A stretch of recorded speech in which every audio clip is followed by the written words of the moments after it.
අපි ලේ බැංකුවකට ගියාට පස්සේ அது சம்பந்தமாக நாங்கள் எண்ண வேண்டிய தேவையில்லை. මම මේ වෛද්‍යවරයෙක්ින්ද කියන්නේ. நான் இதிலே வந்து இந்த இடத்திலே கூறுகின்றேன்.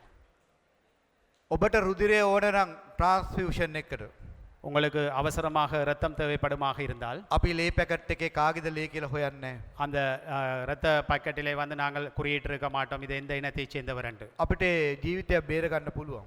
அந்த உயிரை பாதுகாப்பதற்காக அந்த இரத்தத்தை பயன்படுத்துவோம். මම වැඩ කරේ අන්තිමේට පොළොන්නරු වකුගඩු රෝහලේ. நான் வந்து புலனர்வ கிட்னி மருத்துவமனைக்கு நான் செல்றேன். நான் හෙඩ් ඉන්ජරියක් වෙලා බ්‍රේන් ඩෙත් එකක් වෙච්චි කාගේ හරි කෙනෙක්ගේ අවයවයක් අරගෙන බද්ධ කරද්දී අපි කාගේද කියලා බලන්නේ කාටද දෙන්නේ කියලා බලන්නේ නැහැ. அங்கு விபத்துகளினூடாகவோ ஏதோ அவர்களுக்கு தேவைப்படும் பட்சத்தில் இந்த கிட்னியை மாற்ற வேண்டிய தேவையாக இருந்தால் இனம் மதம் சாதி மதங்கள் எதுவுமே வந்து கடந்து தான் அவர்களுக்கு பொருத்தமானதை பொருத்துவது தான் வழக்கம். අපි ඒකෙන් බලන්නේ ජීවිතයක් බේරගන්න. இதனூடாக நாங்கள் பார்க்க வேண்டும் ஒரு உயிர் காப்பாற்றப்படுகின்றது.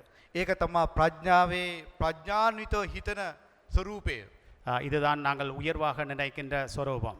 ඒ හින්දා මෙතන ඉන්න දූල පුතාලා அதனால் இதிலே இருக்கின்ற மாணவ செல்வங்கள் அனைவரும் හොඳට අධ්‍යාපනය ප්‍රගුණ කරලා சிறப்பாக நீங்கள் உங்கள் கல்வியை கற்றுக்கொள்ளுங்கள். කුසලතා සංවර්ධනය කරගෙන உங்களது தகமைகளை மிகவும் உயர்த்தி கொள்ளுங்கள். ශ්‍රී ලංකාව ලෝකේ තියෙන ශ්‍රේෂ්ඨම ජාතියක් බවට පත් කර ගැනීම සඳහා ඔබ සියලු දෙනාටම நீங்கள் அனைவருமே இலங்கை உலகத்திலேயே மிகவும் சிரேஷ்ட ஒரு சிறப்பான ஒரு நாடாக மிளிர்வதற்காக ඔබ සියලු දෙනාටම ශක්තිය, ධෛර්යය, ප්‍රඥාව ලැබෙන්න කියලා මම ප්‍රාර්ථනා කරමින් නැවත වතාවක් තම ආදරෙන් වැඩිහිටියෝ විදියට ශ්‍රී ලංකාව මේ අනාගත පරම්පරාව සඳහා බාර දීම සඳහා සහ ඔබ බුද්ධිමත්ව මේ